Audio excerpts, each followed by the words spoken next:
అదే జొన్న కంకి ఆల్మోస్ట్ అన్ని దేశాల్లో పండుతుంది, అదే మక్కలు ఆల్మోస్ట్ అన్ని దేశాల్లో పండుతుంది. ఇవాళ రేవంత్ రెడ్డి గారు ప్రభుత్వం చెప్తున్నటువంటి మాట ఏంటంటే, మేము పెడుతున్నటువంటి కొత్త విగ్రహంలో మక్క కంకి జొన్న కంకి ఉన్నది, ఇదంతటా ఉంటుంది తెలంగాణ తల్లి అంటే. అది మహారాష్ట్ర తల్లి అన్న అనొచ్చు, తమిళనాడు తల్లి అన్న అనొచ్చు, కర్ణాటక తల్లి అనొచ్చు, మొత్తం ఆఫ్రికా తల్లి అన్న కూడా తప్పులేదు. ఇవాళ ఒక స్త్రీ బొమ్మను అక్కడ పెట్టి మీరు దీన్ని మాత్రం ఆహ్వానించండి, ఇది తెలంగాణ తల్లి అంటే. వాస్తవాల్ని ప్రతిబింబించేదిగా విగ్రహాలు ఉండాలనేది నేను కోరుకుంటాను.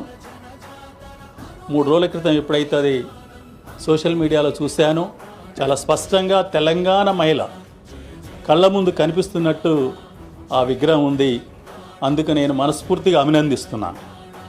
ఎందుకంటే కళలు లేదా లేనిది ఊహించుకొని లేని వాటిని ప్రతిష్ఠించటం కాదు.